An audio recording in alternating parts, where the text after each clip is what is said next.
Seketika telingaku terfokus pada suara dari dalam kamarnya yang membuat aku penasaran hingga tak jadi mengetuk pintu. Aku langsung menguping. Kudekatkan telinga ke arah pintu. Terdengar suara samar-samar seperti desahan dua orang bersahut-sahutan. Suaranya begitu pelan hingga menyulitkanku untuk mengenal suara siapa di dalam. Kakiku merasa gemetar karena mendengar suara itu, apalagi yang dilakukan Sri.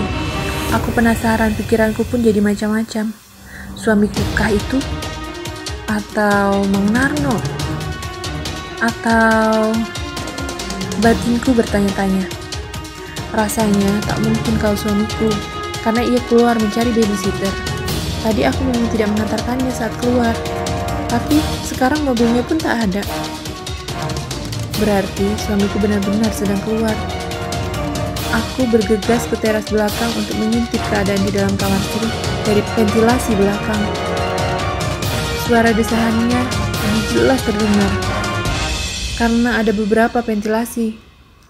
Aku mengambil tangga kemudian memanjatnya dengan hati-hati.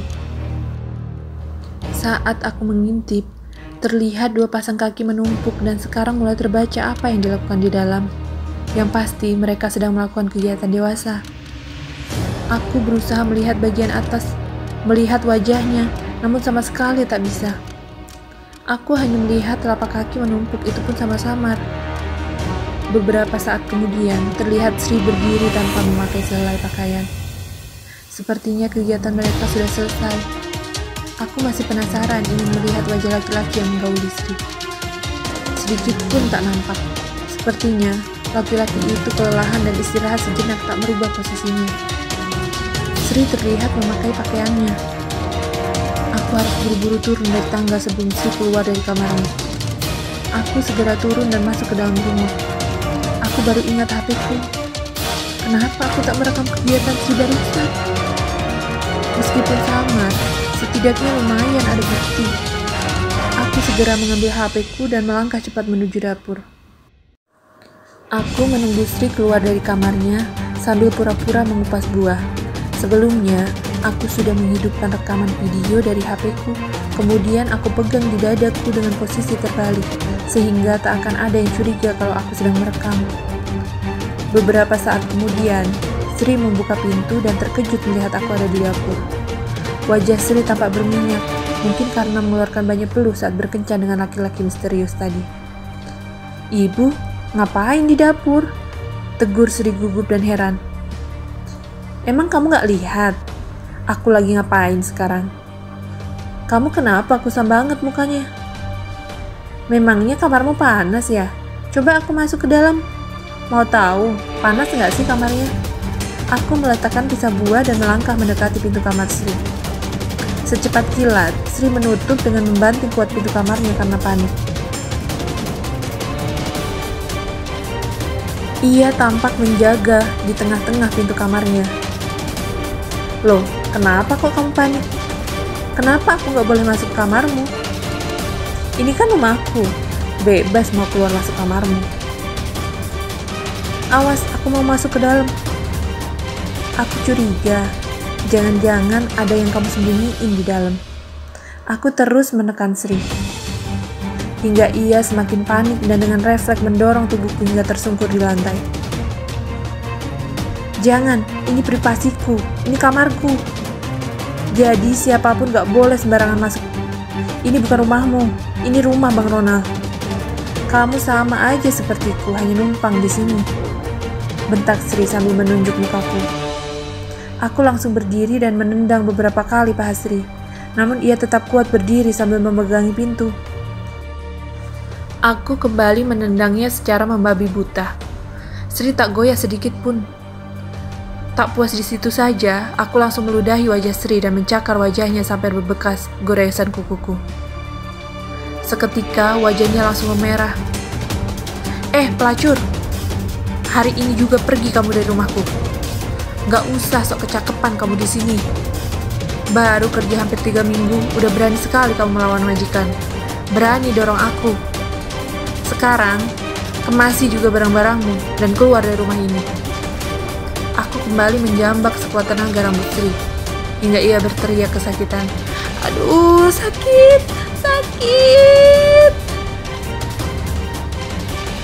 Ia tak bisa melawan lagi karena tangan kiriku menjambaknya, sedangkan tangan kananku berusaha untuk membuka pintu kamarnya. Kedua tangan Sri memegang kuat pintu agar tak bisa kubuka. "Awas kamu, Bu. Tunggu pembalasanku. Aku bakal nyiksa kamu juga," ancam Sri sambil merintih kesakitan. Aku emosi mendengar ancamannya. Aku ludahi terus wajah Sri hingga air liurku rasanya habis. Sri gantian menendangku. Lumayan terasa sakit. Aku pun membalas menendangnya. Saat sedang panas-panasnya, tiba-tiba terdengar suara gerbang yang dibuka.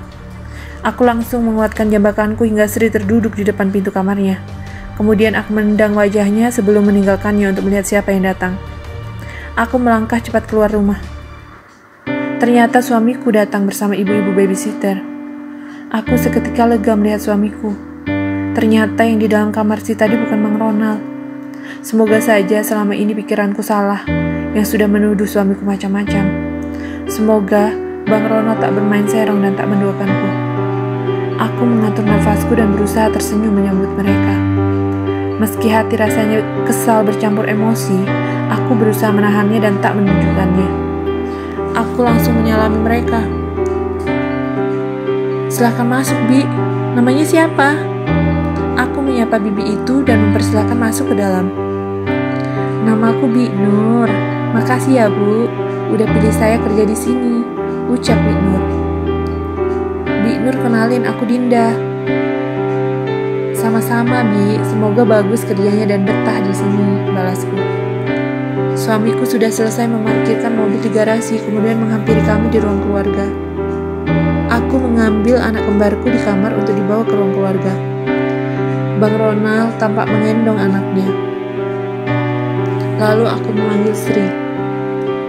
Sri, buatin kopi susu dan teh. Beberapa menit kemudian Sri membawa nampan dan meletakkan gelas minuman di meja. Wajahnya tampak cemberut tanpa senyum sedikit pun. Aku melihat Bang Ronald yang terus memperhatikan wajah Sri, seolah heran melihat raut wajah Sri yang murung. Aku masih sangat kesal dengan Sri. Bi, diminum tehnya. Habis ini makan ya di belakang, tawarku. Iya Bu Dinda. Oh ya, ini tadi siapa yang buatin minum? Saudara ibu kah? Tanya Big Nur. Bukan Bi, itu Sri pembantuku. Kenapa? Heran ya lihat penampilannya. Memang aneh anak itu, jawabku kesal. Iya Bu, aku kira bukan pembantu tadi, ujar Big Nur. Mungkin besok mau aku pecat pembantu itu, mau nyari yang baru aja, yang seumuran dengan Big Nur dan nurut kalau diomongin, umbuhku. Seketika raut wajah Bang Ronald tak setuju, namun hanya diam saja tak menjawab sama sekali. Mungkin tak enak karena ada Big Nur. Dinda, abang mau cuci muka dulu ya. Bang Ronald memberikan si kembar kepadaku, kemudian ia berjalan ke belakang. Aku kembali mengobrol dengan Big Nur. Tapi beberapa saat aku penasaran, Bang Ronald cuci muka kok ke dapur, kenapa tidak ke kamar saja? Aku titipkan si kembar pada Big Nur dan melangkah pelan menuju dapur. Benar saja, aku mendapati Bang Ronald berdiri bersama Sri. Memang tak bersentuhan, tapi aku penasaran, jangan-jangan Sri mengadu. Mereka mengetahui keberadaanku, dan Bang Ronald langsung mencuci mukanya di wastafel cuci piring. Belum sempat mendekati mereka, secara bersamaan ayah mertuaku memanggilku. Dinda, basamnya mana? Ayah tungguin dari tadi. Kayaknya masuk angin ayah ini, ujar mertuaku. Bentar Dinda ambilin. Aku segera mengambilkan basam di kamar dan memberikan pada ayah mertua. Tadi ayah kemana? Aku cariin gak ada di mana-mana. Itu leher ayah kenapa merah? Aku bertanya sambil terheran-heran melihat lehernya. Tanda merah itu mirip dengan tanda di leher Bang Ronald waktu itu. Tadi ayah keluar main di rumah tetangga. Merah apa? Ini baru ayah garu-garu. Gatal digigit semut, jawabnya. Aku hanya diam dan heran. Aku membatin, kenapa sejak ada Sri jadi serba aneh sisi rumah ini. Bang Ronald, ayah mertua, semua jadi aneh. Bang Ronald tampak sudah selesai mencuci wajahnya, kemudian menghampiri kami. Dinda, ayo ke kamar. Ada yang mau abang omongin sama Dinda. Raut wajah Bang Ronald tampak serius. Ia langsung meraih tangan kananku dan mengajak ke kamar.